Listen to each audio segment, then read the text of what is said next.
Hello दोस्तों, आप सभी का स्वागत है आपके अपने YouTube channel the crown study में। दोस्तों, डेली करंट अफेयर्स के इस शो में आज हम लोग 1 दिसंबर के करंट अफेयर्स को डिस्कस करने वाले हैं। तो चलिए शुरू करते हैं अपने पहले क्वेश्चन से। हमारा पहला प्रश्न है, हाल ही में अमेरिका किस देश के साथ मिलकर पृथ्वी अवलोकन के लिए संयुक्त माइक्रोवेव उपग्रह लॉन्च करेगा? तो दोस्तों, अभी हाल ही में अमेरिका भारत के साथ मिलकर पृथ्वी अवलोकन के लिए संयुक्त माइक्रोवेव उपग्रह लॉन्च करेगा। दोस्तों, इसका नाम है निसार। क्या नाम है? निसार। निसार का फुल फॉर्म क्या है? तो निसार का फुल फॉर्म है NASA ISRO synthetic aperture radar. केंद्रीय मंत्री डॉक्टर जितेंद्र सिंह ने हाल ही में नासा के प्रशासक श्री बिल नेल्सन के नेतृत्व में नासा के एक उच्च स्तरीय प्रतिनिधिमंडल के साथ बैठक में अगले वर्ष की पहली तिमाही के लिए ये कार्यक्रम लॉन्च करने की घोषणा की है। निसार को दोस्तों भारत के जीएसएलवी द्वारा लॉन्च किया जाएगा। जीएसएलवी द्वारा लॉन्च किया जाएगा।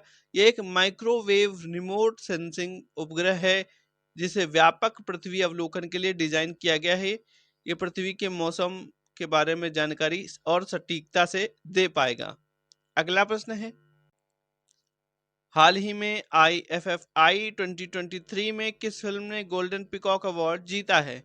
तो अभी हाल ही में दोस्तों IFFI 2023 का आयोजन ये हुआ था गोवा के अंदर। कहाँ पर हुआ था? गोवा के अंदर हुआ था। और इसमें एंडलस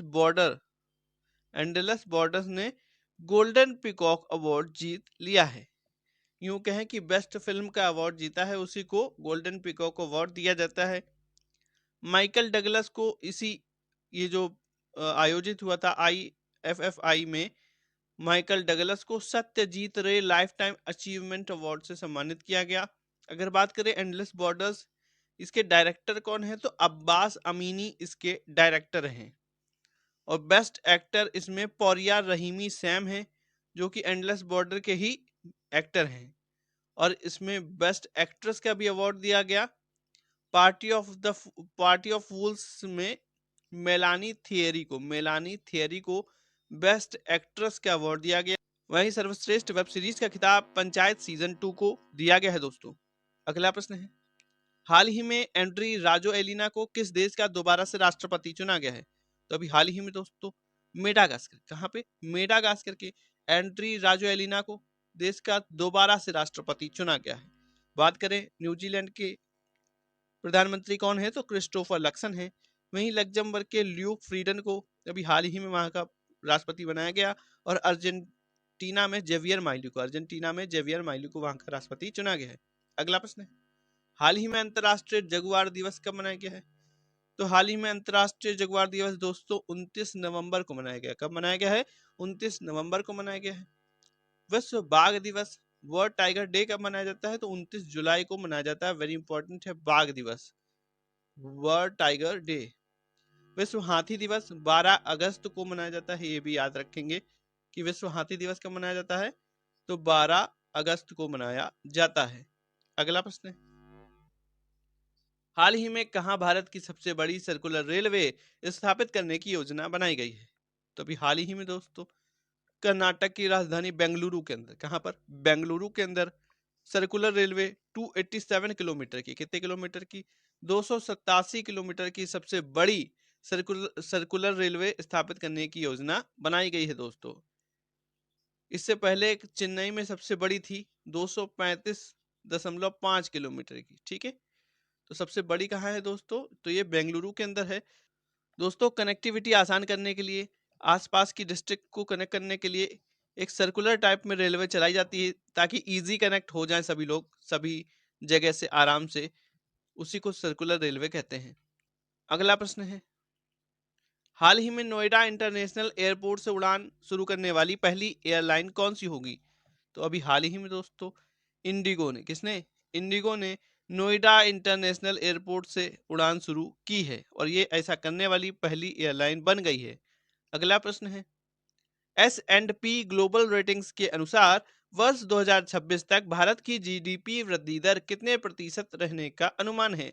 तो दोस्तों 2026 तक भारत की जीडीपी 7%, कितने प्रतिशत? 7% रहने का अनुमान है। जबकि जो फाइनेंशियल ईयर चल रहा है 23 और 24, इसके लिए S&P ग्लोबल रेटिंग्स ने 6.4%, कितना 6.4% की जीडीपी वृद्धि दर बताई है। अगला प्रश्न,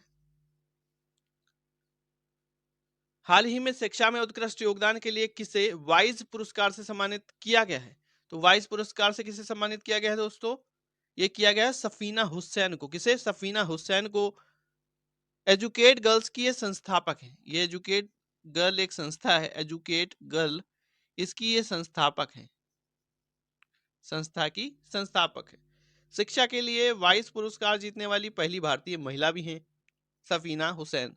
अगला प्रश्न है, हाल ही में कहां के अनाक क्राकाटोआ ज्वालामुखी में विस्फोट हुआ है? तो दोस्तों यह इंडोनेशिया में। कहां पर है? इंडोनेशिया में है दोस्तों। इसकी राजधानी क्या है? तो जकार्ता है। वर्तमान में जकार्ता है, लेकिन ये अब चूंकि डूब रही है समुद्र में तो दूसरी राजधानी बनाई गई नूसंतारा को, नई राजधानी बनी नूसंतारा, नई राजधानी बनाई गई। अनाक क्राकाटोआ ज्वालामुखी के फटने से दोस्तों 2018 में, कब? 2018 में सुनामी आ गई थी। अगला प्रश्न है, उत्तराखंड में फंसे कितने मजदूरों को 17 दिन बाद निकाला गया है? तो दोस्तों उत्तराखंड में 41 मजदूर फंसे थे। कितने फंसे थे? 41 मजदूरों को 17 दिनों के बाद निकाला जा पाया दोस्तों। उत्तराखंड के उत्तरकाशी में दोस्तों सिलक्यारा टनल में ये मजदूर काम कर रहे थे। उसी वक्त जो आगे जाने का रास्ता है उसमें ये खुदाई कर रहे थे, मतलब टनल का काम चल रहा था और पीछे साइड से कुछ हिस्सा धंस गया था, तो यहाँ पर बीच में कुछ मजदूर फंस गए थे। 41 मजदूर, कितने मजदूर? 41 मजदूर फंस गए थे। इन्हें निकालने का काम चल रहा था। बहुत मुश्किलों के बाद इनको 17 दिन के बाद निकाला गया। और एक प्रश्न ये भी पूछ सकता है कि इनको निकालने में एक विधि का यूज किया गया था, रेट माइनर्स का। तो रेट माइनर्स विधि क्या है? तो दोस्तों इसमें एक पाइप डालकर थोड़ी थोड़ी हाथों से खुदाई होती है, ड्रिल, छोटी छोटी ड्रिल मशीनों से खुदाई की जाती है दोस्तों। वीडियो अच्छा लगा तो वीडियो को लाइक करें, शेयर करें, चैनल को सब्सक्राइब करें। Thank you.